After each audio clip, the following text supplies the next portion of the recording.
जय श्रीमन्नारायण। हर हर महादेव। नमः चंडिकायै। आज हमने एक विचार किया है। बहुत से लोग मुझे अलग अलग देवताओं की आराधना के विषय में प्रश्न करते रहते हैं, और देवताओं की आराधना इतना व्यापक विषय है कि हम जैसे सामान्य लोग क्या बताएं, बड़े बड़े ऋषि महर्षि भी समग्रता से उनका व्याख्यान नहीं कर सकते।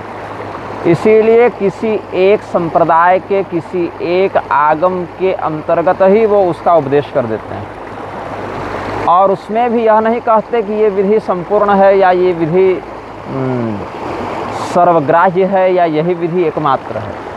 अपितु तो उसमें भी अधिकारी भेद से, परिस्थिति भेद से, उद्देश्य भेद से भी उपासनाएं संकुचित या विस्तृत होती रहती हैं। अब संकुचित या विस्तृत होने में एक बात है कि भगवान सूर्य की आराधना कैसे करें, साधना कैसे करें, ये किसी ने प्रश्न किया।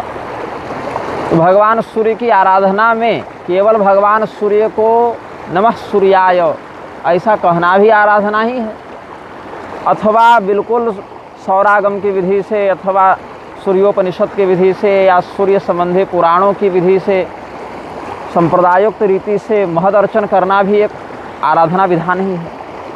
तो जब कोई व्यक्ति किसी देवता की आराधना के विषय में हमसे प्रश्न करते हैं तो हम उनको बहुधा उत्तर नहीं देते हैं, क्योंकि उत्तर कैसे दिया जा सकता है, क्या उनको बताएं, आचमन करने का विधान बताएं, कि भूमि शोधन का विधान बताएं, कि संकल्प का विधान बताएं, और व्हाट्सएप पर बताएं। ये सब कैसे बताएं? संकल्प बताएं, न्यास बताएं, मुद्रा बताएं।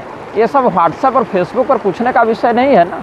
आजकल बहुत से लोग यूट्यूब पर, फेसबुक पर बहुत से तंत्र मंत्र बांटते रहते हैं। उसमें कुछ ग्रंथोक्त साधनाएं होती हैं, कुछ मनः कल्पित बकवास होती है, बहुत कुछ बातें होती हैं, लेकिन हम उस प्रकार का उपदेश नहीं करते हैं।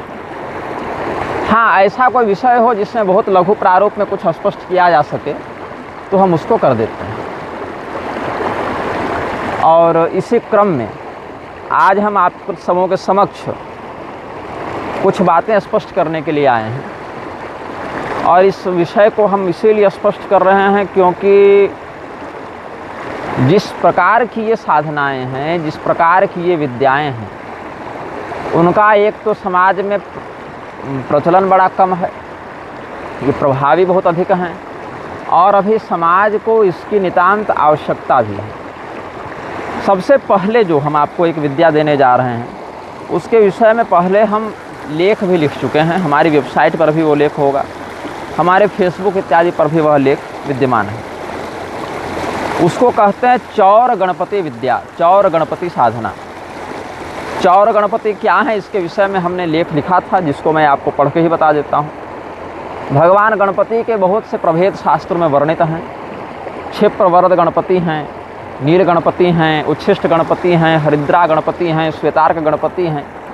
इसी प्रकार से एक चौर गणपति भी होते हैं।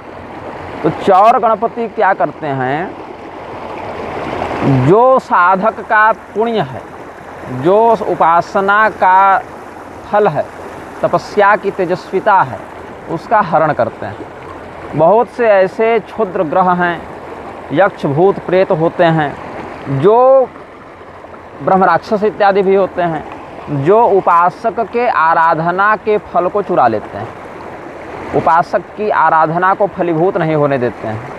अथवा बहुत से ऐसे दुष्ट बुद्धि वाले तांत्रिक होते हैं, जो भगवान की उपासना में लगे हुए मांत्रिकों के मंत्र ऊर्जा को, मंत्र शक्ति को असावधानी में पड़े उस साधक के तपस्या का हरण कर लेते हैं, उसको विघ्न से नष्ट कर देते हैं।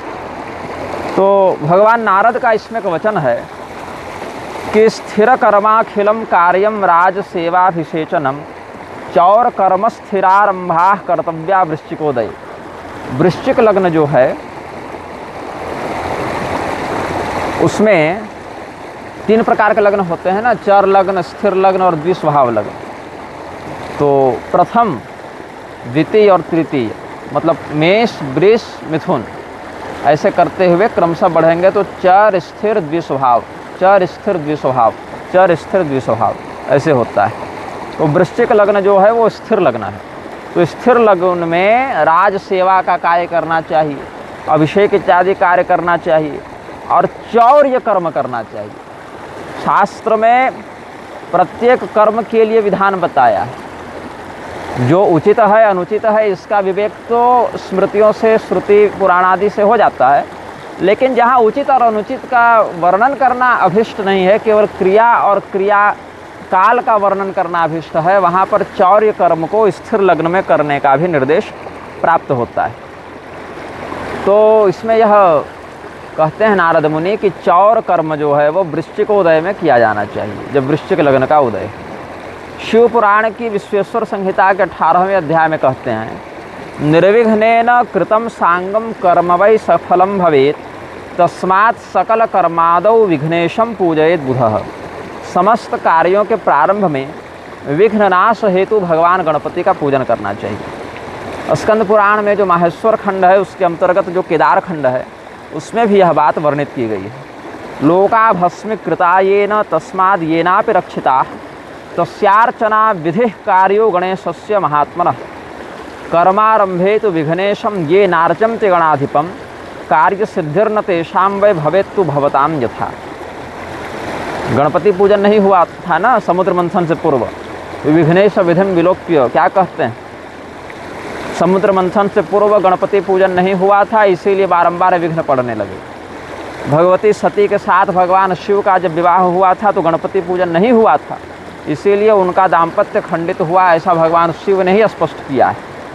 तो विघ्न के कारक और विघ्न के विनाशक दोनों भगवान गणपति हैं, ऐसा शास्त्रीय प्रमाण स्कंद पुराण के केदार खंड में, मानस खंड में उपलब्ध होता है। तो हमारे शरीर में 11 स्थानों में गण देवता, चौर गण देवता विद्यमान होते हैं जो साधक के पुण्य का हरण करते हैं। इसमें वर्णविलास तंत्र का प्रमाण साधक गण देते हैं। चक्षुर्द्वयम तथा कर्णद्वयम नासापुटद्वयम मुखम नाभिम लिंगमूलम गुदम स्थानम तथैव च मनोद्वारम भ्रोर्मध्ये दशैकाद्वार संगीता अंकुशम प्रथमम बीजम हृदये दशधा जपे प्रजपान्ते ततो मातः कपाटम निक्षिपेत् ततः कर्णयोश्च तथा कुर्चम कालिम नासापुटे ततः मुखे स्त्रिम द्विविधम बीजम नाभो वाणीम ततो जपेत् हसौः बीजम लिंगमूले वंगुदे परिकीर्तितम् ओंकारं च भ्रोर्मध्ये मनस्थाने तथैव च एतदेकादशं बीजं प्रतिद्वारे कपाटवत्। अधुनाहं प्रवक्ष्यामि चौरमन्त्रमतः शृणु चोरमंत्र परिज्ञानं विना हि ब्राह्मणेश्वरी पुराणं प्रपठेद् यस्तु स एव मूर्तिमान कलिः परजन्मनि पापिष्ठः स भवेत् चौरकुक्कुरः। शिवपूजा विष्णुपूजा शक्तिपूजा तथैव च सर्वपूजासु यत्तेजो हरते गणपः स्वयं 50 गणदेवानां ज्योतिंषि मुनिपुंगवाः प्रतिद्वारपथे गत्वा प्रतिपद्मेषु जृम्भते हरन्ति जपतेजांसि प्रतिपद्मेषु संस्थिताः जपपूजासु यत्तेजस्तत्र चौरो गणाधिपः तस्मात् चौरप्ररोधार्थं चौरमन्त्रं जपेद्दश ततस्तु पूजयेत् धीमा निजस्य या इष्टदेवताः ततः फलमवाप्नोति ब्रह्मादित्रिदिवौकसः। चौरमन्त्रं महाज्ञमन्त्रं 50 गणतोषणं चौरमंत्रम बिना भद्रे शांति स्वस्तनयम कुतः।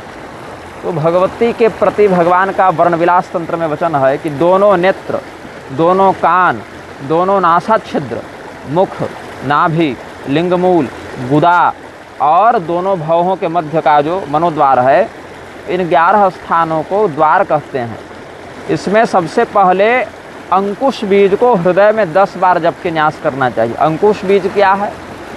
क, र और ओंग, क्रोंग ऐसे बनेगा अंकुश बीज। फिर दोनों कानों में कूर्च बीज, मतलब ह, उसमें दीर्घ उ और अनुस्वार दीर्घ हूंग ऐसे। फिर दोनों कानों में कूर्च बीज हो गया। दोनों नासा छिद्रों में काली बीज, क, र और दीर्घ ई और बिंदु क्रीम। फिर मुख में स्त्रीम, आधा स आधा त और रीम, ठीक है। तो नाभि में वाग बीज, ऐंग बीज का प्रयोग करना है। लिंग मूल में सौ, आधा ह, स, औ और विसर्ग सौ। और गुदा में वरुण बीज जो है वंग बीज, व में अनुस्वार, कहीं कहीं अमृत बीज भी इसको कहा गया है। और भ्रिकुटी के मध्य मन स्थान में ओंकार का जप करना चाहिए। तो ये दरवाजे लग जाते हैं इन द्वारों में। अब इसमें जो गणेश विमर्शिनी है उसमें एक बात है जो कि और भी आचार्यों ने बताया है इस विषय में, कि दोनों नेत्रों में क्या न्यास किया जाए ये तो बताया नहीं। तो दोनों नेत्रों में माया बीज का न्यास करना चाहिए, ह्रीम बीज का न्यास करना चाहिए, और प्रत्येक बीज को 10-10 बार प्रत्येक द्वार में जपना चाहिए। तो ये तो सामान्य विधि हो गई चौर गणपति न्यास की। और चौर गणपति न्यास कोई भी व्यक्ति कर सकता है, चाहे वो वैष्णव हो, चाहे वह गाणपत्य हो, चाहे शाक्त हो, शैव हो, कोई हो। और इसको करने के लिए स्नान इत्यादि की आवश्यकता भी नहीं है। आप प्रातःकाल उठें और अपने शयन पट्टिका है, जो बिस्तर है, उसी पर बैठे बैठे मानसिक रूप से इसको कर लें। उसके बाद आप अजपा जप इत्यादि का संकल्प लेते हो वो करें, फिर बाकी अन्य कृत्य करें, उसमें कोई दिक्कत नहीं है। तो इससे क्या होता है, 24 घंटे के लिए ये न्यास आपका हो गया। फिर हर कृत्य से पहले, हर अनुष्ठान पाठ जब से पहले आपको ये नहीं करना पड़ेगा। अब इसमें एक प्रश्न और उठ सकता है कि ललाट के मध्य जहाँ पर ओंकार का न्यास करना है, ओंकार बीज तो सबों के लिए है नहीं। तो जो स्त्री हैं, शूद्र हैं, या ब्रह्मबंधु हैं, यज्ञोपवीत रहित द्विजाति हैं, या व्रात्य हैं, उन लोगों को क्या ओंकार का यहाँ जप करना है? तो उसमें कालिका पुराण का मैं आपको प्रमाण देता हूँ। 14 स्वरो योसो शेष ओंकार संज्ञकः सचानुस्वर चंद्राभ्याम शूद्राणाम सेतुरुच्यते, या सचानुस्वर नादाभ्याम ये भी मिलता है कि 14वां स्वर जो है औ में जब बिंदु लग जाता है तो उसी को शूद्रों का या स्त्रियों का प्रणव कहते हैं, सेतु कहते हैं। औ में बिंदु लगाकर औम बनता है, औम। तो औम ही जो है वह शूद्रों के लिए, स्त्रियों के लिए यहाँ पर प्रणव के रूप में न्यास किया जाना चाहिए। कौलावली में भी कहते हैं मंत्रस्तथैव प्रणवो द्विजानाम सेतुरुच्यते शूद्राणाम चंद्रबिंदुस्थ औकार सेतुरुच्यते। इसी प्रकार यामल तंत्र में भी कहते हैं 14 स्वरो देवी पुण्य सिद्धि प्रदायक नाद बिंदु समोपेतो दीर्घ प्रणव उच्यते तंत्रोक्त प्रणव सोपि स्त्री शूद्राणाम प्रशस्यते तस्मात् स्त्रीणाम च शूद्राणाम स एव परिकीर्तितः। और मुंडमाला तंत्र में भी कहते हैं श्री विष्णु कोटि मंत्रेषु कोटि मंत्रे शिवस्य च शूद्राणाम अधिकारोस्ति स्वाहा प्रणव वर्जिते। ये सब बातें आप समझ गए। इसमें अगर प्रणव इत्यादि का प्रयोग आप कर दें और हम आपको बता दें और आप अनधिकारी हों तो हम लोग दोनों नरक चले जाएंगे। देवी यामल तंत्र में कहते हैं कि स्वाहा प्रणव संयुक्तम शूद्रे मंत्रम ददद्विजः शूद्रो निरयगामी स्याद ब्राह्मणों यात्यधोगति।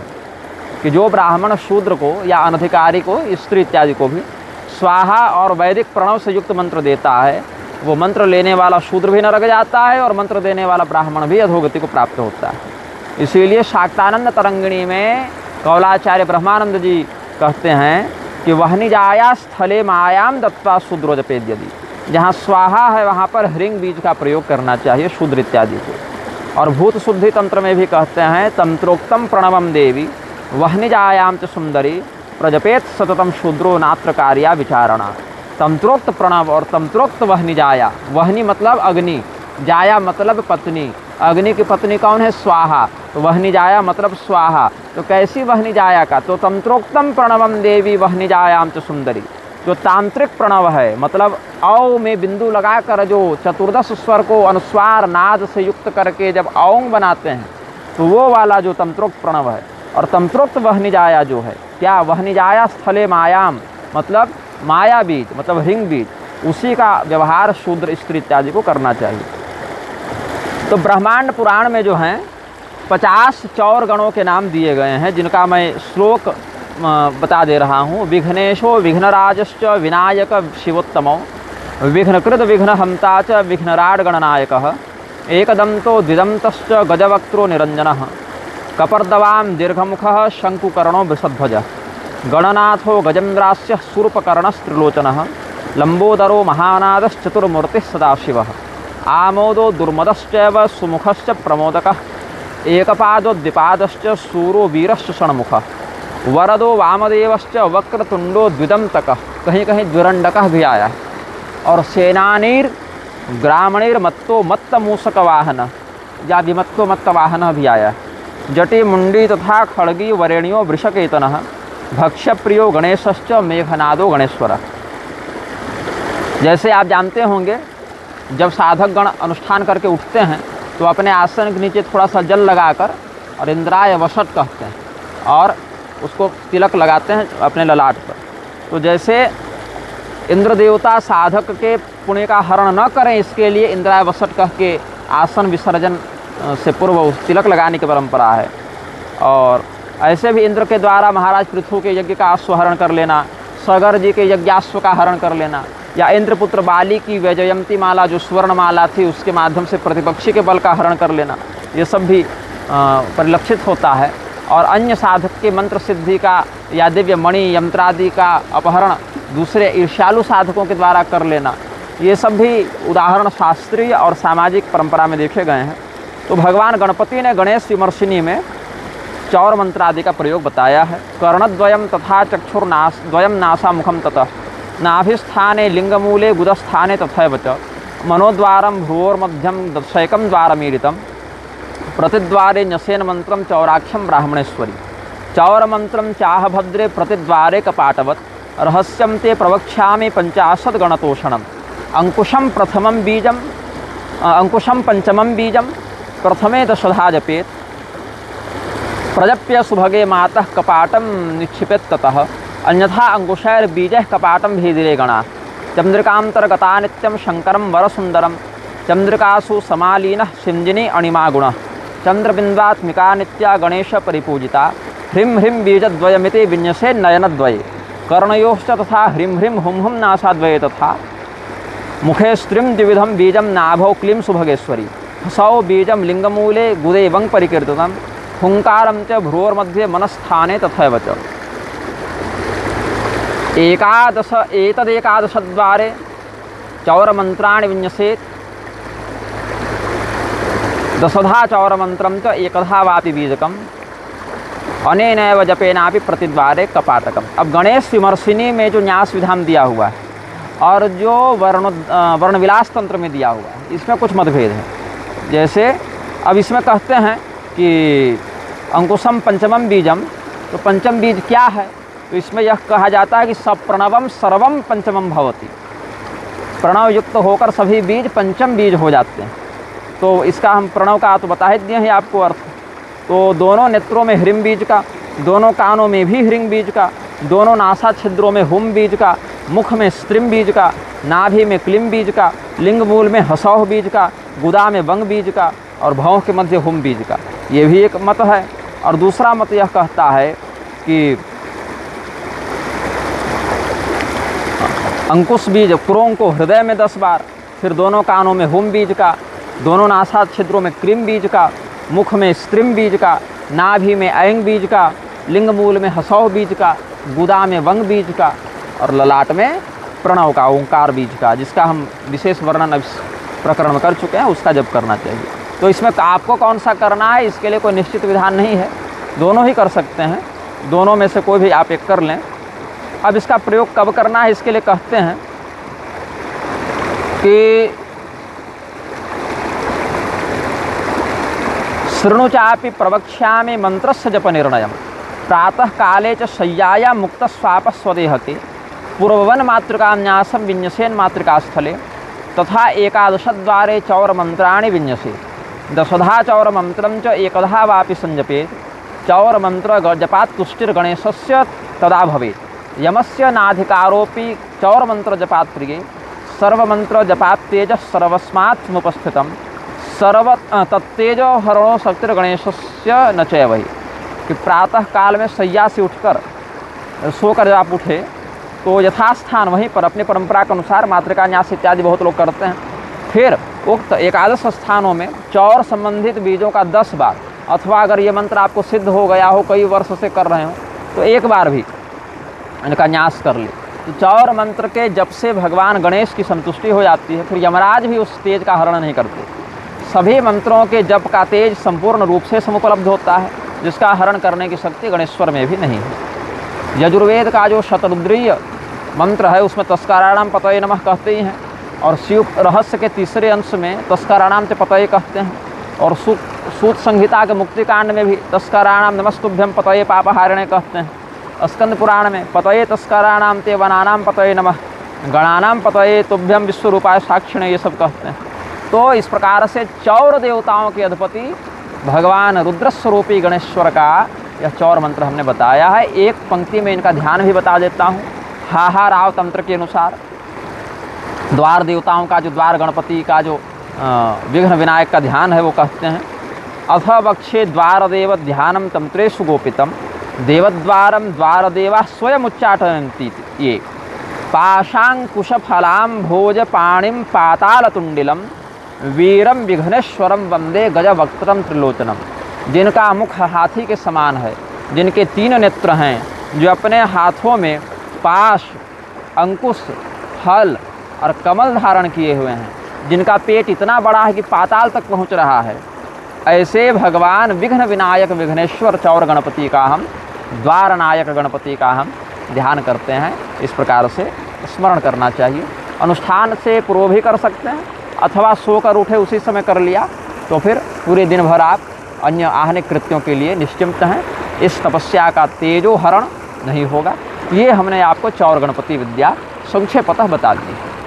अब हम आपको एक और विद्या देने जा रहे हैं जिसको कहा जाता है उद्घाटन विद्या। ये उद्घाटन विद्या का कार्य क्या है?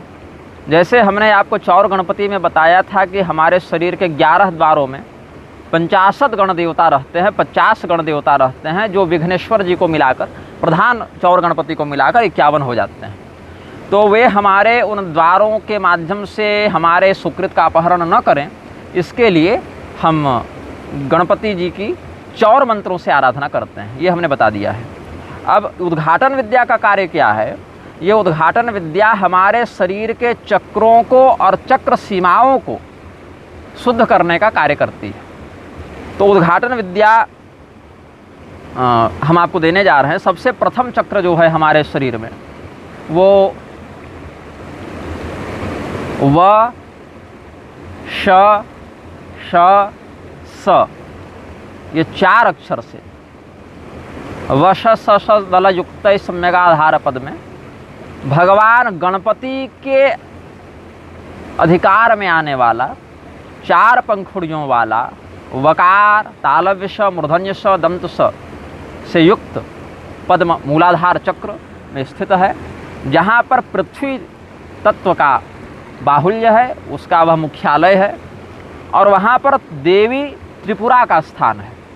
तो उद्घाटन कवच में, उद्घाटन विद्या में, इसको कवच भी कहते हैं क्योंकि रक्षात्मक शब्दों का इसमें प्रयोग किया गया है। तो सबसे पहले मैं आपको इसके 10 मंत्र बता देता हूँ, फिर एक एक मंत्र का तात्पर्य बताऊँगा।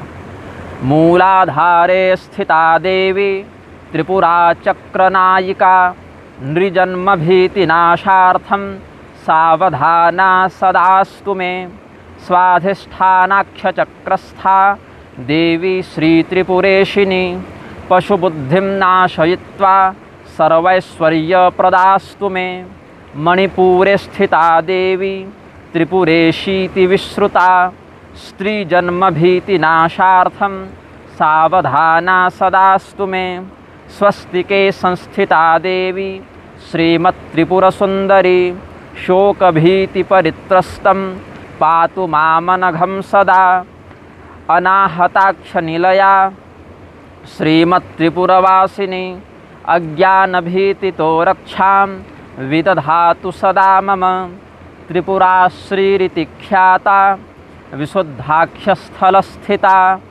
जरोद्भवभयात् पातु पावनी परमेश्वरी आज्ञाचक्रस्थिता देवी त्रिपुरा मालिनी तुया सा मृत्युभीतितो रक्षां विदधातु सदा मम ललाटपद्मसंस्थाना सिद्धा या त्रिपुरादिका सा पातु पुण्यसम्भूतिर्भीतिसंघात् सुरेश्वरी त्रिपुराम्बेति विख्याता शिरः पद्मे सुसंस्थिता सा पापभीतितो रक्षां विदधातु सदा मम ये पराम्बापदस्थान गमने विघ्नसञ्चयाः तेभ्यो रक्षतु योगेशी सुंदरी सकलार्तिहा। अब इनका भाव बताता हूँ। जैसा कि हमने बताया कि व श स स इन चारों वर्णों से युक्त पृथ्वी तत्व को अपने अंदर समाविष्ट किया हुआ 4 पंखुड़ियों वाला पद्म मूलाधार चक्र में स्थित है, जहाँ भगवान गणपति विराजते हैं। वहाँ पर देवी त्रिपुरा का वास है। तो प्रथम मंत्र से देवी त्रिपुरा से प्रार्थना की जाती है कि वह चक्रनायिका त्रिपुरा देवी जो मूलाधार में स्थित है वो हमारे भय का नाश करें और हमारी रक्षा करें। तो किस प्रकार के भय से रक्षा करें? तो हम पुनः मनुष्य की योनि को न प्राप्त कर लें, यही हमारा भय है। ये कैसा भय है भाई?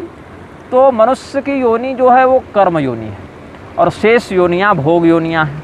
तो शेष योनियों में किया गया शुभाशुभ कर्म तो वैसा व्याप्त नहीं होता, लेकिन मनुष्य योनि में किया गया शुभाशुभ कर्म प्रारब्ध बनकर व्याप्त होता है। इसीलिए हम यह प्रार्थना करते हैं चक्रनायिका त्रिपुरा देवी से कि पुनः हमको मनुष्य योनि में ही न आना पड़े, न आएंगे न काम करेंगे, न करेंगे न भोगेंगे। ठीक है। और दूसरा चक्र है स्वाधिष्ठान, जहाँ वरुण देवता का वास है, जहाँ जल तत्व का प्राधान्य है। वहाँ के अधिपति भगवान ब्रह्मा हैं। वहाँ ब भ म य र ल ये 6 वर्णों से युक्त षड दल पद्म का वास आचार्यगण बताते हैं। तो वह स्वाधिष्ठान चक्र में त्रिपुरेशी नामक देवी रहती हैं। तो त्रिपुरेशी देवी से क्या प्रार्थना की जाती है कि आप हमारी रक्षा करें और हमारी पशु बुद्धि का नाश करें। पशु बुद्धिम नाशयित्वा सर्वैश्वर्य प्रदास्तु में। तो पशु बुद्धि क्या है? ब्रह्मा से लेके कीट पर्यंत जीव निकाय पशु कहलाते हैं। उनको बांधने वाली शक्ति जो अविद्या है उसको पाश कहते हैं, और पाश के माध्यम से पशु को वशीभूत करने वाला पाश नियमता तत्व ब्रह्म है जो पशुपति कहलाता है। तो हमारे भीतर जो अविद्या व्याप्त है या अविद्या के कारण हम जो अपने मूल निष्कल स्वरूप को भूल गए हैं, वो हमारी पशु बुद्धि का नाश आप करें और हमारी रक्षा करें। ये स्वाधिष्ठान चक्र की देवी त्रिपुरेशी से प्रार्थना की जाती है। त्रिपुरेशिनी, क्षमा कीजिएगा, भगवती त्रिपुरेशिनी ये इनका नाम है। त्रिपुरेशी देवी जो है वो मणिपुर की देवी है। तो त्रिपुरेशिनी देवी जो है, अर्थ तो एक ही है सबका, लेकिन नाम में ऐसा वैशिष्ट्य है कि स्वाधिष्ठानाख्य चक्रस्था देवी श्री त्रिपुरेशिनी। तो त्रिपुरेशिनी देवी जो है वो स्वाधिष्ठान चक्र में है, जो हमारी पशु बुद्धि का नाश करके हमारी रक्षा करें। यह दूसरा उद्घाटन मंत्र हुआ। तीसरे उद्घाटन मंत्र में मणिपुर चक्र का ध्यान करते हैं, जहाँ पर अग्नि तत्व का मुख्यालय है, जहाँ पर भगवान नारायण विराजित हैं, जहाँ पर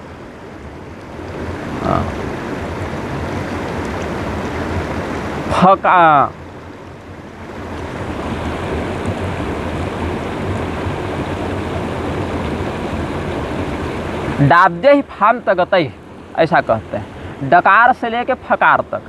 तो ड ढ ण त थ द ध न प फ ऐसे 10 वर्णों वाला पद्म विराजमान है। तो डकार से लेके फकार पर्यंत 10 वर्णों वाला पद्म, जहाँ पर अग्नि तत्व का वास है, जहाँ पर भगवान नारायण रहते हैं, वह मणिपुर नामक चक्र जो है वहाँ त्रिपुरेशी देवी रहती हैं। तो त्रिपुरेशी देवी हमारी रक्षा करें। और क्या रक्षा करें? तो हम कभी स्त्री की योनि में न जाएं, इस बात से हमारी रक्षा करें। पहले तो नृजन्म भीति नाशार्थम से मनुष्य का भी पर्याय हो जाता है और नृ शब्द से पुरुष का भी पर्याय हो जाता है, लेकिन यहाँ पर स्पष्ट कहा कि मैं पुनः स्त्री की योनि में न जाऊँ। स्त्री की योनि में जाना भी एक बार ये पिस्यु पाप योनि इत्यादि के अनुसार से वेदाधिकार में आपत्ति और ब्रह्महत्या के चतुर्थांश से युक्त या और भी लौल्य चांचल्यादि स्त्रियोचित दोषों से युक्त होना, इससे परमद्धार में बड़ी समस्या आती है। इसीलिए भगवती त्रिपुरेशी से यह प्रार्थना की जाती है तीसरे उद्घाटन मंत्र के माध्यम से कि हमें आप स्त्री की योनि में जाने से बचा लें। फिर ये 3 चक्रों के बाद एक सीमांकन है जिसको स्वस्तिक कहते हैं। ये स्वस्तिक क्या करता है? मतलब जैसे पृथ्वी है, पृथ्वी को आप छू सकते हैं। पृथ्वी है कि जल है, जल को आप छू सकते हैं, देख सकते हैं। अग्नि है, अग्नि को भी आप छू सकते हैं, देख सकते हैं। अब छूने के बाद जल जाए वो अलग बात है, लेकिन उसको पकड़ना संभव है और देखना संभव है। लेकिन वायु जो है उसको देखना संभव नहीं है। इस प्रकार से अग्नि के समान सुगमता से यांत्रिक विधा का आश्रय लिए बिना ही छूना भी उसको संभव नहीं है। तो वहाँ पर स्वस्तिक एक जो सीमांकन है उस सीमांकन में एक देवी रहती है जिनको कहते हैं त्रिपुर सुंदरी। तो चौथे उद्घाटन मंत्र में त्रिपुर सुंदरी, क्योंकि नाभि से नीचे के अंग जो हैं वो कि एक प्रकार से अस्पृश्य ही बताए गए हैं कि नाभि से नीचे के अंगों का व्यवहार बाएं हाथ से हो और नाभि से ऊपर के अंगों का व्यवहार दाएं हाथ से हो, और नाभि से नीचे के अंगों को स्पर्श करके विशेषतः हाथ धोना ही चाहिए। ऐसे तो मुख छूकर भी हाथ धोना है, लेकिन गुदा, लिंग इत्यादि समस्त या पैर इत्यादि जो हैं वो नाभि से नीचे हैं, तो तुलनात्मक दृष्टि से वो अधिक अशुद्ध होते हैं, उनसे अधिक अशुद्ध मल का प्रवाह होता है। तो इसीलिए ये सीमांकन है, स्वस्तिक सीमांकन है नाभि से नीचे के अंगों के लिए और नाभि से ऊपर के अंगों के लिए, जहाँ त्रिपुर सुंदरी देवी रहती हैं। तो निष्पाप मुझ साधक को, मुझ भक्त को आप बचाएं। किससे बचाएं? शोक भीति परित्रस्तम पात मामनघम सदा।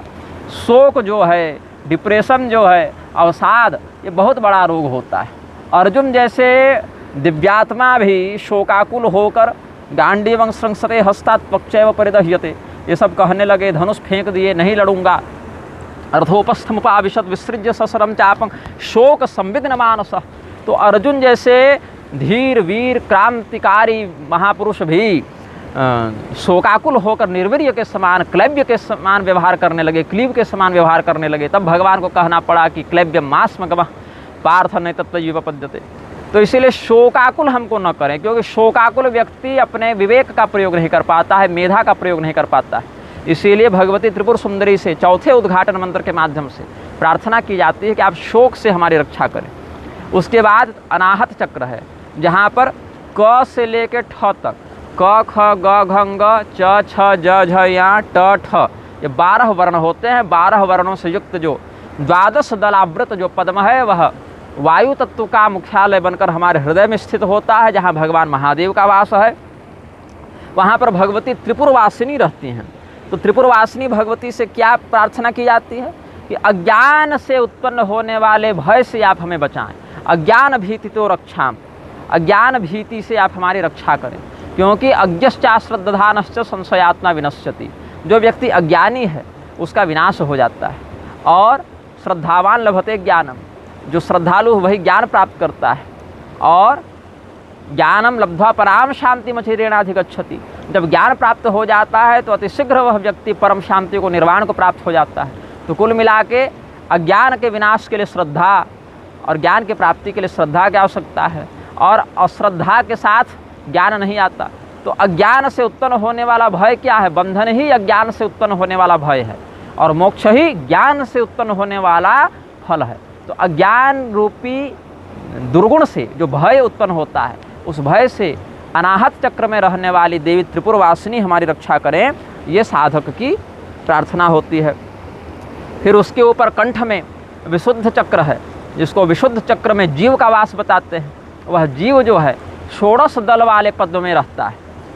अ आ ह्रस्व ई दीर्घ ई ह्रस्व उ दीर्घ उ, री री री री ए ऐ ओ औ अंग अह, ये सब 16 जो स्वर वर्ण हैं, ये 16 स्वर वर्णों के अंकन से युक्त, वर्ण मातृकाओं से युक्त जो विशुद्ध नामक चक्र है, वहाँ पर जीव रहता है।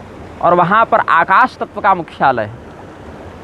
आकाश तत्व का मुख्यालय, जैसे लंग बीज का स्थान मूलाधार में है, वंग बीज का स्थान स्वाधिष्ठान में है, रंग बीज का मणिपुर में है, यंग बीज का अनाहत में है, वैसे हंग, ये आकाश बीज का जो स्थान है वह कंठ में विशुद्ध चक्र में होता है। तो यहाँ पर जो देवी हैं उनका नाम है त्रिपुरा श्री। तो त्रिपुरा श्री देवी जो हैं वो क्या करें? वो परमेश्वरी क्या करें? बुढ़ापे से उत्पन्न होने वाले भय से हमारी रक्षा करें। बुढ़ापे में सन्निपात हो जाता है, अपस्मार इत्यादि भी बहुत हावी हो जाते हैं, पाचन शक्ति क्षीण हो जाती है, तानमात्रिक शक्तियाँ क्षीण होने लगती हैं, देखने की, सुनने की, बोलने की शक्तियाँ, सूंघने की शक्तियाँ क्षीण होने लगती हैं। तो बहुत बूढ़े हो जाने पर भी साधना क्लिष्ट हो जाती है। व्यक्ति अच्छे प्रकार से साधन नहीं कर पाता, भजन नहीं कर पाता, व्यक्ति ध्यान नहीं कर पाता, योग नहीं कर पाता। तो इस प्रकार से जरोद भव भयात पातु पावनी परमेश्वरी, बुढ़ापे से जो हमें कष्ट प्राप्त हो सकता है उस दुख से आप हमें बचाएं। इसके बाद त्रिपुरा मालिनी देवी का स्मरण करते हैं, जो आज्ञा चक्र में स्थित होती है।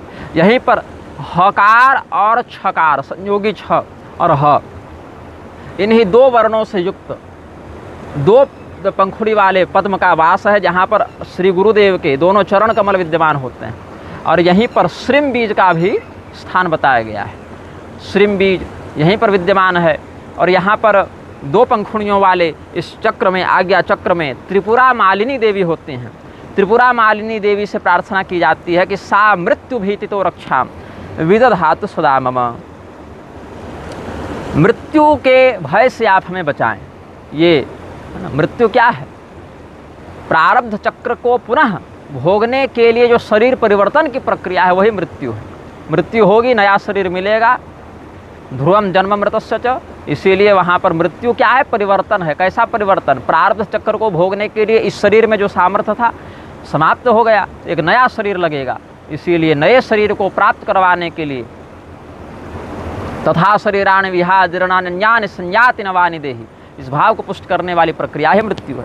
तो मृत्यु के भय से आप हमें बचाएं, ऐसा भगवती त्रिपुरा मालिनी से प्रार्थना की जाती है। इसके बाद एक और पद्माकार सीमांकन किया गया। जैसे पृथ्वी तत्व, जल तत्व, अग्नि तत्व तो प्रत्यक्ष हैं, उनको उनसे व्यवहार करना, उनको समझना सरल है। लेकिन वायु तत्व और आकाश तत्व को समझना कठिन है। नाभि के नीचे वाले अंगों और ऊपर वाले अंगों में भी स्वस्तिक का सीमांकन किया, वो हमने बता दिया। इसी प्रकार से एक सीमांकन और प्राप्त होता है। यहाँ पर क्या है? जीव और शिव का सीमांकन, मतलब एक ऐसी रेखा जिसके ऊपर परमात्मा है, मायापति हैं, और इसके नीचे मायाधीन लोग हैं। तो यहाँ पर गुरु और परमात्मा के बीच में एक और सीमांकन है। वह सीमांकन जो है ललाट के ऊपर रहता है और सहस्रार से नीचे रहता है। तो वहाँ पर एक और देवी हैं, उनको कहते हैं त्रिपुरा देवी। और वहाँ अकेले नहीं हैं, त्रिपुरा आदि समस्त देवियाँ वहाँ पर वास करने लग जाती हैं। तो सिद्धा जितनी देवियाँ हैं, सिद्ध मार्ग में जितनी देवियों को उपासना है, जितना का त्रिपुरा, त्रिपुरेशिनी, त्रिपुरेशी, त्रिपुर सुंदरी, त्रिपुरवासिनी, त्रिपुराश्री, त्रिपुरा मालिनी, ये समस्त देवियों का वहाँ पर भी केंद्रीभूत वास हो जाता है। वो क्या करें? सापात पुण्य संभूतिर्भीति संघात सुरेश्वरी। क्या है? पुण्य से भी भय उत्पन्न होता है, पाप से तो भय उत्पन्न होता ही है।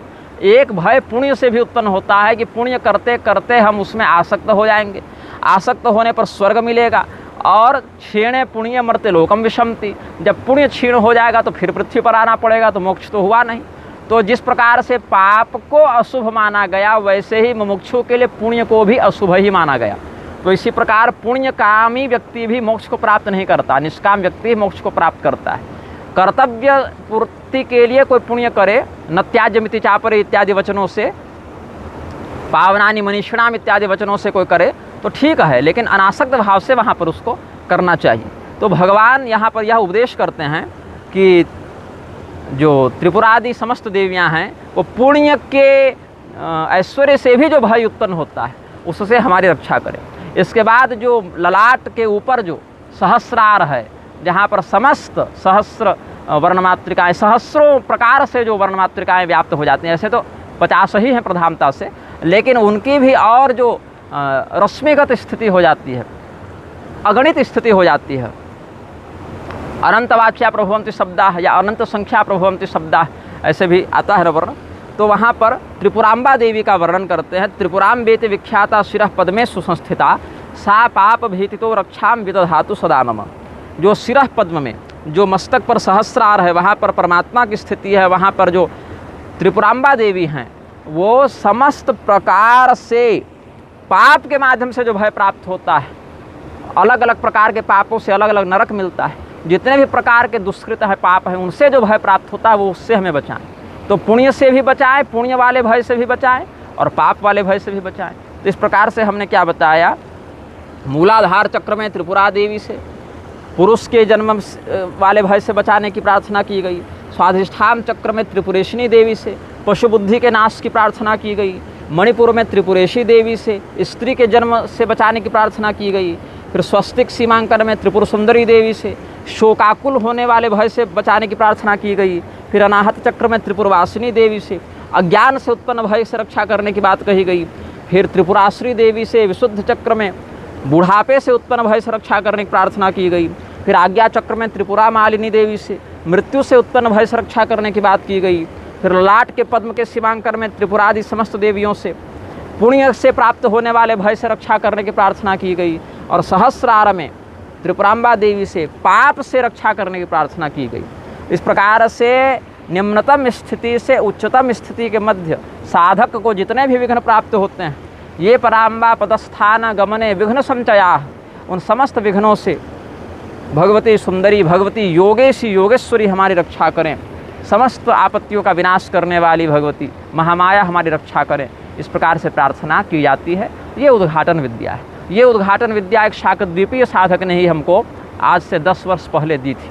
10 वर्ष पहले हम इनका अभ्यास किया करते थे, जो आज हमने पहली बार किसी और को दिया है, सार्वजनिक किया है। आज से पहले मैंने इसको व्यक्तिगत रूप से भी किसी अन्य व्यक्ति को नहीं दिया था। अब हम आपको दूसरी विद्या देने जा रहे हैं, जिसको कहते हैं अघमर्दिनी विद्या। इस विद्या का वर्णन देवर्षि नारद के माध्यम से पद्म पुराण में मिलता है, और पुष्कर जी के माध्यम से अग्नि पुराण में मिलता है प्रधानता से। और भी स्थानों पर मिल सकता है, लेकिन यहाँ प्रधानता से मिलता है। तो अग्नि पुराण में जो ये विद्या वर्णित है, स्तोत्र वर्णित है, और पद्म पुराण में जो वर्णित है, उसका मुख्य भाग तो एक ही जैसा है, किंतु पाठ में कुछ कुछ अंतर है। तो उसका जो पाठ भेद है वो भी हम आपको समयानुसार स्पष्ट कर देंगे। एक बार मैं उसको पढ़ के आपको बता देता हूँ। बहुधा इसका प्रयोग कैसे किया जाता है, क्यों किया जाता है, ये भी बता देता हूँ। हमारे जीवन में बहुत से ऐसे पाप हैं जो सदैव होते रहते हैं। कुछ पाप हम जानबूझकर करते हैं, कुछ अनजाने से हो जाता है। कुछ पाप का प्रायश्चित जानते हुए पर भी सामर्थ्य के अभाव में नहीं कर पाते, और कुछ पापों का प्रायश्चित जानते ही नहीं हैं। जब जानबूझकर वो पाप कर रहे थे तो होश नहीं था कि ये कर्म पाप है, अथवा दुराग्रह बहुत था मन में। बाद में हमें होश हुआ कि नहीं करना चाहिए था, तो प्रायश्चित का विचार आया, लेकिन प्रायश्चित का सामर्थ्य नहीं अथवा प्रायश्चित का बोध नहीं। तो कुल मिला के ऐसी स्थिति जिसमें पाप तो हो गया लेकिन उसका निवारण समझ में नहीं आ रहा है, वैसी स्थिति में कैसे उस पाप का नाश हो, उस अघ का, पाप का मर्दन कैसे हो, इसके लिए एक उपाय बताया गया है। वही उपाय अभी हम आपको बताने जा रहे हैं। तो पूर्व पीठिका पर ध्यान न देखते हुए केवल मुख्य विषय पर ही हम आते हैं। यस्य श्रवण मात्रेण पापिनः शुद्धिमागताः अन्येपि बहवो मुक्ताः पापाद् अज्ञान संभवात् परदार परद्रव्य जीव हिंसादिके यदा प्रवर्तते नृणां चित्तम प्रायश्चित्तम स्तुतिस्तदा। जिसके स्मरण मात्र से पापियों को शुद्धि हो जाती है, और भी जो अज्ञानजन्य बहुत से पाप हैं उनसे व्यक्ति मुक्त हो जाता है, छूट जाता है। दूसरे की स्त्री, दूसरे का धन इत्यादि हरण करने में, जीवों की हिंसा करने में जो लोग सदैव लगे रहते हैं, उनका मन भी जब प्रायश्चित्त की ओर आता है, पश्चाताप होता है अपने कृत्य पर, और मन जब प्रायश्चित्त की ओर आता है तो उनका प्रायश्चित्त कैसे हो, ऐसा जब चिंतन आचार्यों ने किया, भगवत भक्तों ने किया, ऋषियों ने किया, तो जो स्तोत्र सामने आया, प्रायश्चित्त परक जो अघमर्दन स्तोत्र है, पाप विनाशक स्तोत्र है, उसको अब हम बताने जा रहे हैं। विष्णवे विष्णवे नित्यं विष्णवे विष्णवे नमः नमामि विष्णुं चित्तस्थमहंकारगतं हरिम। अग्निपुराण में अहंकारगतिम हरिम शब्द है, पद्म पुराण में अहंकारगतम हरिम है। हम भगवान विष्णु को प्रणाम करते हैं, भगवान विष्णु को प्रणाम करते हैं, भगवान विष्णु को प्रणाम करते हैं, भगवान विष्णु को प्रणाम करते हैं, भगवान विष्णु को प्रणाम करते हैं। तो 5 बार भगवान विष्णु को इस श्लोक में प्रणाम किया गया है। विष्णु नाम से ही हमारे चित्त में जो कर्ता भाव है, अहं करोमि ऐसा भाव उत्पन्न होता है, उस भाव में जो स्थित हैं ऐसे भगवान हरि को हम प्रणाम करते हैं, नित्य प्रणाम करते हैं। चित्तस्थमेशमव्यक्त मनम तमपराजितम विष्णुमिड्यमशेषेण मनादिनिधरम विभुम। इसमें एक त्रुटि हो गई हमसे बोलने में, वो पद्म पुराण और अग्नि पुराण वाला सम्मिश्रित हो गया। फिर से सुन लीजिए। चित्तस्थमेशमव्यक्त मनम तमपराजितम विष्णुमिड्यमशेषाण मनादिनिधनम विभुम। और अग्नि पुराण में है विष्णुमिड्यमशेषेण अनादिनिधनम विभुम। हम हर प्रकार से कोई कमी किए बिना सर्वतोभावेन भगवान विष्णु को प्रणाम करते हैं, जो आदि और अंत से रहित हैं, समस्त लोकों के पालक हैं, हमारे चित्त में ही स्थित हैं, जो अनंत हैं, जो कभी पराजित नहीं होते, समों के स्वामी हैं, जिनका स्वरूप अव्यक्त है, जो व्यक्त नहीं होते, पता नहीं चलता कि उनका मूल रूप क्या है। भक्तों पर कृपा करने के लिए संभवाम्यात्म माया वाला भाव अलग है, लेकिन तत्व दृष्टि से ब्रह्म को अव्यक्त ही कहा गया है। फिर आगे कहते हैं विष्णुश्चित्तगतो यन्मे विष्णुर्बुद्धिगतश्च यच्चाहंकारको विष्णुर्यो विष्णुर्मयि संस्थितः। अग्निपुराण में पाठ भेद है, वहाँ कहते हैं यच्चाहंकार गो विष्णुर्यद विष्णुर्मयि संस्थितः। जो विष्णु तत्व हमारे चित्त में है, जो विष्णु तत्व हमारे बुद्धि में है, जो विष्णु तत्व हमारे अहंकार में है और जो विष्णु तत्व हमारे आत्मा में है। करोति कर्तृभूतौ स्थावरस्य चरस्य च तत्पापम नाशमायाति तस्मिन्नेव हि चिंतिते। तो जो परमात्मा भ्रामयन सर्वभूतानि यंत्रारूढ़ानि मायया के भाव से हम सबों को अलग अलग क्रियाओं में लगा रहे हैं, उन समस्त क्रियाओं का शोधन उसी परमात्मा के, उसी नारायण के चिंतन से हो जाता है। जो कर्ता भाव से समस्त प्राणियों के स्थित विद्यमान होकर अंदर में समस्त कार्य को यंत्रवत करवाते रहते हैं, या कर्म रूप से जिनकी अभिव्यक्ति हो जाती है, क्योंकि अग्निपुराण में करोति कर्तृभूतोसव नहीं है, ये तो पद्म पुराण में है। अग्निपुराण में है करोति कर्म भूतोसव, और तत्पापम नाश मायाती है इधर, और मायातु है अग्निपुराण में, लेकिन दोनों ही ग्राह्य है पाठ। तो स्थावर जंगम हर प्रकार के जीवों के द्वारा जितने प्रकार के कर्म रूपी नारायण के द्वारा भी हो रहे हैं अभिव्यक्त, और कर्ता रूपी नारायण के द्वारा भी हृदयस्थ ईश्वर सर्वभूतानां हृदय से अर्जुन तिष्ठति, इस भाव से हो रहे हैं। उन समस्त प्रकार के कर्मों का विनाश, पापों का विनाश किसके स्मरण से होता है? जिसने करवाया उसी का स्मरण से नष्ट होता है। ध्यातो हरति यत्पापम स्वप्ने दृष्टस्तु भावनात् तमुपेन्द्रम हम विष्णुम प्रणमामि नति प्रियम। और अग्निपुराण में कहते हैं प्रणतारति हरम हरिम। जागृति की अवस्था में स्मरण करने से भगवान विष्णु पापनाश करते हैं। यहाँ तक कि सपने में भी भगवान विष्णु का दर्शन हो किसी भावना के वशीभूत होकर तो पाप का नाश होता है। इंद्र के छोटे भाई वामन के रूप में जिन्होंने अवतार लिया, ऐसे भगवान विष्णु को हम प्रणाम करते हैं। भगवान विष्णु प्रपन्न भक्तों के प्रिय हैं, शरणागतों के प्रिय हैं, आर्त भक्तों के कष्ट का संहार करने वाले हैं, उनको हम प्रणाम करते हैं। फिर कहते हैं जगत्यस्मिन्निरालम्बे मधुसूदनमच्युतम हस्तावलंबनम स्तोत्रम विष्णुम वंदे परात्परम। यही श्लोक अग्निपुराण में कुछ भिन्न प्रकार से आया है। वहाँ कहते हैं जगत्यस्मिन्निराधारे मज्जमाने तमस्यधः हस्तावलंबनम विष्णुम प्रणमामि परात्परम। इस निराधार संसार में जिसको रोकने वाला, जिसको बसाने वाला, जिसको धारण करने वाला कोई नहीं, इस संसार को नष्ट होने की प्रवृत्ति वाले नश्वर संसार को बचाते कौन हैं, टिकाकर कौन रखते हैं, आधारभूत कौन है इसकी?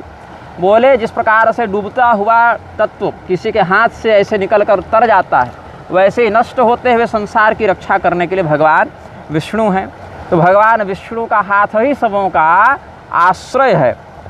नीचे तमोगुण में फंसे हुए डूबते हुए व्यक्ति का उद्धार करने के लिए भगवान विष्णु का ही हाथ आता है। ऐसे मधु दैत्य का विनाश करने वाले, अपनी महिमा से कभी स्खलित न होने वाले अच्युत भगवान नारायण विष्णु परात्पर भगवान का हम स्मरण करते हैं, प्रणाम करते हैं।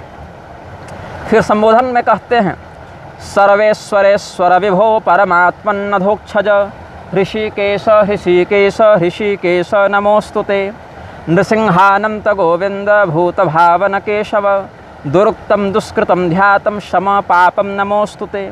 और इसमें समयाघन नमोस्तुते पाठ भी अग्निपुराण में मिलता है। हे समस्त ईश्वरों के भी ईश्वर, पूर्वेशामपि गुरुः कालेनानवच्छेदात् कहते हैं ना आचार्यगण, पूर्वेशामपि पूर्वजः।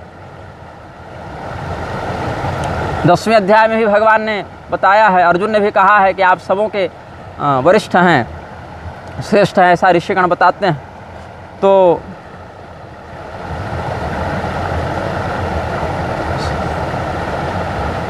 नहीं ते भगवान व्यक्तिम विदुर्देवान दानवा कहते हैं ना, क्योंकि बाकी सब तो कारणभूत हैं, बाकी सब तो कार्यभूत हैं, कार्य के कारणभूत तो आप ही हैं। तो हे सभी प्राणियों के स्वामी, ईश्वरों के स्वामी, हे परमात्मन, हे कमल नयन, हे हमारी इंद्रियों के स्वामी, आपको प्रणाम करते हैं। हे नृसिंह, हे अनंत, हे गोविंद, हे भूत भावन, हे केशव, हमने जो कुछ गलत कहा हो, जो कुछ गलत किया हो, जो कुछ गलत सोचा हो, आप उन समस्त पापों का नाश करें। फिर कहते हैं यन्मया चिंतितम दुष्टम स्वचित्त वशवर्तिना अकार्यमघमत्युग्रं तच्छमं नय केशव ब्रह्मण्यदेव गोविंद परमार्थ परायण जगन्नाथ जगद्धातः पापम शमयमेच्युत। अग्निपुराण में कहते हैं पापम प्रशमयाच्युत। अर्थ एक ही है कि जो भी हमने अपने चित्त के वश में होकर, मतलब हम तो मन के वश में हो गए, मन तो हमारे वश में रहा नहीं, मन तो प्रमाद से बलवत दृढ़ है ना, तो इसीलिए हम ही अपने चित्त वृत्ति के अधीन होकर जो गलत काम सोच लिए थे या जो गलत कार्य कर चुके थे, बहुत कठोर पाप है वो, उन सभी पापों को आप नष्ट करें। हे ब्रह्मण्य देव, हे गोविंद, हे संसार को परमार्थ की ओर ले जाने वाले परमार्थ परायण भगवान, हे जगत के स्वामी, हे जगन्नाथ, हे जगत के पालन करता, पोषण करता, जगत धाता, आप हमारे पापों का नाश करें, ये कहते हैं। फिर आगे क्या कहते हैं, यच्चापराह्ने सायाह्ने मध्याह्ने च तथा निशि काये न मनसा वाचा कृतं पापमजानता जानता च ऋषिकेश पुंडरीकाक्ष माधव नामत्रयोच्चारणतः सर्वे यान्तु ममच्छयम्। और अग्नि पुराण में कहते हैं स्वप्ने यान्तु ममच्छयम्, या तो ममच्छयम्। हमने प्रातःकाल कोई कार्य गलत कर लिया हो, सायंकाल में कोई गलत कार्य कर लिया हो, भरी दोपहरिया में डंके की चोट पर कोई अधर्म कर लिया हो, या आधी रात में कोई गलत काम किया हो, चाहे शरीर से किया हो, चाहे मन से किया हो, चाहे वाणी से किया हो, चाहे जानबूझकर किया हो, चाहे अनजान से किया हो। हे कमल नयन, हे लक्ष्मीपति, हे इंद्रियों के स्वामी ऋषिकेश पुंडरीकाक्ष माधव, आपके ऋषिकेश, पुंडरीकाक्ष और माधव, इन तीनों नामों का स्मरण करने मात्र से हमारे वो समस्त पाप नष्ट हों। और एक पाठ वेद कहता है स्वप्ने यात ममक्षयम, मतलब वो सपने में जो हम लोग रोग का दर्शन करते हैं, कष्ट का, भय का दर्शन करते हैं, दुख का दर्शन करते हैं, उन्हीं स्वप्न दर्शन के माध्यम से आप इन समस्त पापों का दंड हमें दे दें। यह भी एक भाव यहाँ व्याप्त होता है। जैसे अच्युत, अनंत और गोविंद, इन तीनों नामों का स्मरण करने से रोग नष्ट होते हैं, वैसे ऋषिकेश, पुंडरीकाक्ष और माधव, इन तीनों नामों का स्मरण करने से लोगों के पाप नष्ट होते हैं। फिर कहते हैं शारीरम में ऋषिकेश पुंडरीकाक्ष मानसम पापम प्रशममायातु वाकृतम मम माधव। इसमें एक पाठ वेद और है अग्नि पुराण के अनुसार, जहाँ मानसम के स्थान पर भी माधव कहते हैं, और पापम प्रशममायातु को पापम प्रशमयाद्यत्वम ये भी कहते हैं। तो एक ही भाव बनता है दोनों का, कि हमने शरीर से जो भी पाप किया हो, मन से जो भी पाप किया हो, या वाक्कृतम वाणी से जो भी पाप किया हो, उसको आप आज ही शीघ्र ही नष्ट कर डालें। ऐसा हे ऋषिकेश, हे पुंडरीकाक्ष, हे माधव, आपसे हम निवेदन करते हैं। फिर कहते हैं यद भुंजानः पिबंस्तिष्ठन् स्वपन जाग्रद यदा स्थितः अकार शमतापमर्थार्थं कायेन मनसा गिरा महदल्पमपि प्रायो दुर्यो निनरकावहं तत्पापम प्रशमं यातु वासुदेवस्य कीर्तनात्। और अग्नि पुराण में इन्हीं श्लोकों का पाठ भेद है, अर्थ वही है लेकिन शब्द भिन्न है। उसमें कहते हैं यद भुंजन यत् स्वपंस्तिष्ठन् गच्छन् जाग्रद यदा स्थितः कृतवान् पापमद्याहं कायेन मनसा गिरा यत् स्वल्पमपि यत् स्थूलं कुयो निनरकावहं तद्यातु प्रशमं सर्वं वासुदेवानुकीर्तनात्। कि भोजन करते हुए, पानी पीते हुए, बैठे हुए, चलते हुए, बोलते हुए, सोए हुए, जगे हुए, किसी भी स्थिति में हमने जो भी कार्य गलत कर दिया हो, अपने मन से, वाणी से, शरीर से जो भी पाप कर दिया हो, थोड़ा हो या अधिक हो, लेकिन दंड तो मिलेगा ना, गलत योनि तो मिलेगी ना, नरक तो मिलेगा ना। तो कम हो या बड़ा हो, दुष्कर पाप हो या लघु पाप हो, आपके कीर्तन से, वासुदेव के कीर्तन से वो सब पाप हमारा नष्ट हो जाए। फिर कहते हैं आगे परम ब्रह्म परम धाम पवित्रम परमं च यत् तस्मिन् प्रकृतिते विष्णु यत् पापं तत् प्रणश्यतु यत् प्राप्य न निवर्तन्ते गंधस्पर्शादिवर्जिताः सूरयस्तत्पदं विष्णोस्तत्सर्वं समयत्वयम्। और इसमें गंधस्पर्शादिवर्जितम या तत्सर्वम समयत्वघम, ये भी अग्निपुराण में पाठभेद मिलता है। वह जो परब्रह्म हैं, जो परम धाम हैं, परम पवित्र हैं, सबों के परात्पर हैं, उनका, उन विष्णु का कीर्तन करने से जो भी हमारे दैहिक और मानसिक वाचिक पाप हैं वो सब नष्ट हो जाएं। जहाँ पर जाने के बाद गंध स्पर्श इत्यादि तन्मात्राओं से भी जीव अतीत हो जाता है, देहाभिमान से मुक्त हो जाता है। या जो देहाभिमान से मुक्त साधक हैं, अगर वर्जिता सूर्य ऐसे कह देंगे, या पदम गंधस्पर्शादि वर्जितम पदम, अगर गंधस्पर्शादि वर्जिता कहेंगे तो सूर्य के साथ उसका अन्वय करेंगे, और अगर वर्जितम कहेंगे तो विष्णुस्तत्पदम, इससे अन्वय करेंगे। तो अन्वय के भेद से दोनों अर्थ मान्य हो जाते हैं।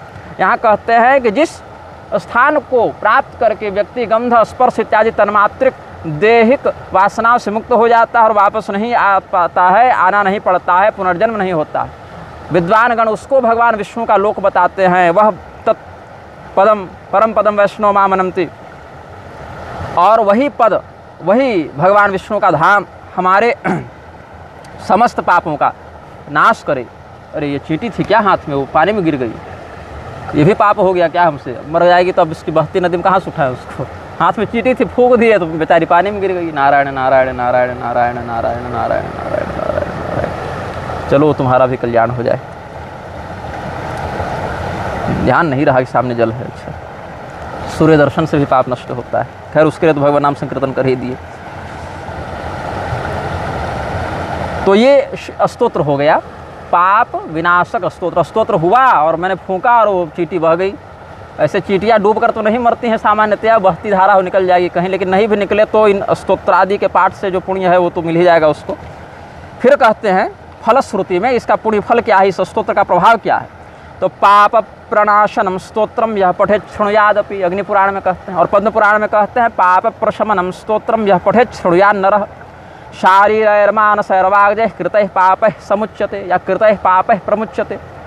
ये जो स्तोत्र है सर्वाघमर्दन या अघमर्दनी विद्या, सर्वाघमर्दन स्तोत्र जो है या पाप प्रणाशन स्तोत्र जो है, उसको जो व्यक्ति पढ़ता है, अब मैं तो प्रयास करूंगा कि इन स्तोत्रों को टाइप करके और कमेंट में या पोस्ट में डाल दूं, विवरण में, डिस्क्रिप्शन, टिप्पणी कहीं डाल दूं, लेकिन अगर न डाल पाए तो आप लोग चिल्लाइएगा मत, हल्ला मत कीजिएगा, क्योंकि समय बड़ा कम रहता है। तो फिर भी इसका श्रवण मात्र करने से भी व्यक्ति को अभिष्ट फल मिल जाता है।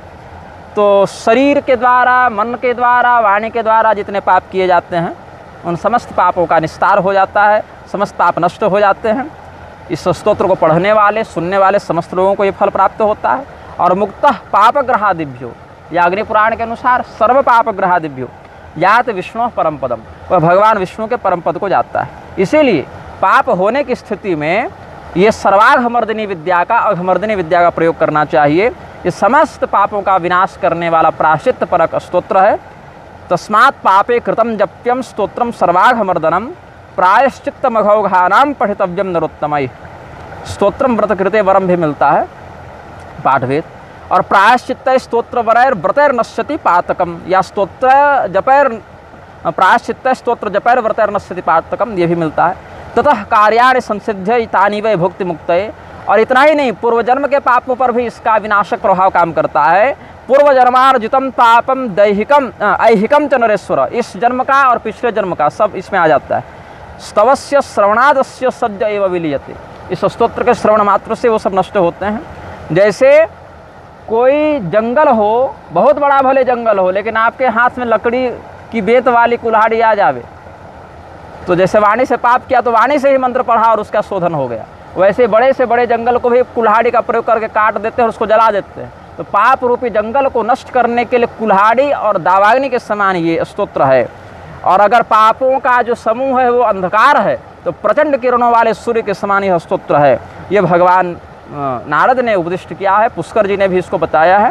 पाप द्रुम कुठारोयम पापिम धन दवानल पापराशितम स्तोम भानुरेशस्तवो नृप मया प्रकाशितस्तुभ्यम तथा लोकानुकंपया। तो ये हमने आपको बता दिया है। पहले हमारे मन में एक भाव था कि मैं आपको अघमर्दिनी विद्या दूं, उद्घाटन विद्या दूं और अनुस्मृति विद्या दूं, लेकिन मैंने फिर सोचा अनुस्मृति विद्या बहुत गंभीर विषय है और अनुस्मृति विद्या को मैं ऐसे नहीं दूंगा। पहले तो आप लोग समयानुसार इस नवरात्र में इस स्तोत्र को पढ़ लें, पढ़ नहीं सकते हैं तो सुन लें, है ना, भगवान के इस प्रकार के नामोच्चारण कर लें। चौर गणपति इत्यादि में भी अगर आपकी वृत्ति बने तो ज़्यादा अच्छा है साधनात्मक दृष्टि से। चौर गणपति कर लें, उनकी स्थिति अभ्यास में बना लें। और सर्वाघमर्दिनी विद्या जो हमने आपको भी दी, अघमर्दिनी विद्या, उसका भी अनुसरण कर लें। और इसके बाद यदि मेरे पास समय रहा तब अनुस्मृति विद्या बताऊंगा। एक मैंने देखा कि ये अनुस्मृति विद्या देने का विचार दो कारणों से आया। एक तो स्वामी विद्याभास्कर जी ने हमसे कहा कि वो अनुस्मृति विद्या हमको दे दीजिए, और ऐसे सर्वाघमर्दिनी विद्या भी हमने इनको भेजी थी, और स्वामी राघवाचार्य जी को भी ये वाला हमने दी थी। लेकिन अनुस्मृति विद्या जो है वो हमने सोचा कि इसको सार्वजनिक कर दिया जाए, लेकिन सोचा यह भी कि ये गंभीर विषय है, गूढ़ विषय है, सबों के लिए अभी देना उचित नहीं होगा, पहले इन 3 विद्याओं को दे देते हैं।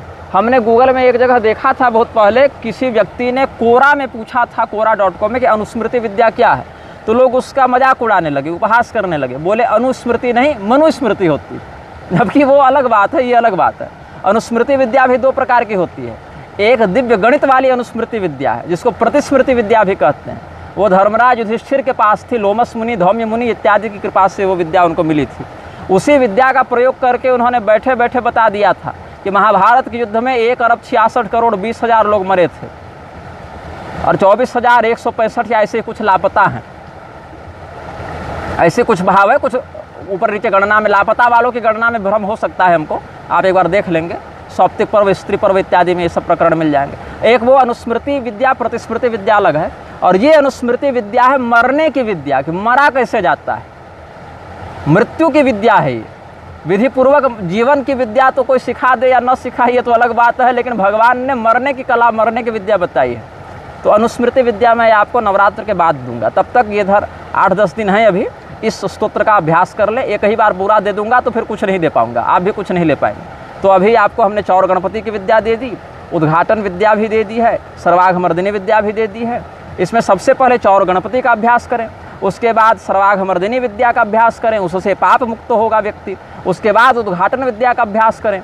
उसके बाद जब दृढ़ हो जाए तब धीरे धीरे जीवन में अनुस्मृति विद्या को अभ्यास में लाने का प्रयास करेंगे। अनुस्मृति विद्या तो खैर जीवन भर चलने का विषय है, क्योंकि मरने की विद्या है, वहीं जाकर स्टेशन पूरा हो जाना है, इसीलिए उसको 8-10 दिन के बाद दूंगा। अगर पहले रिकॉर्ड भी कर लूँगा तो अपलोड नहीं करूँगा, उसको एक अलग ही विद्या के रूप में हम आपको प्रदान करेंगे। ये सब विद्याएं जो हम देते हैं वो टाइम पास के लिए नहीं देते हैं, अश्रद्धालु के लिए नहीं देते हैं। जो धर्मशास्त्रों में वास्तविक परंपरा की दृष्टि से श्रद्धा रखते हैं उन्हीं लोगों के लिए है। बाकी किसी को श्रद्धा नहीं हो तो वो चुल्लू भर पानी में डूब के मर सकता है।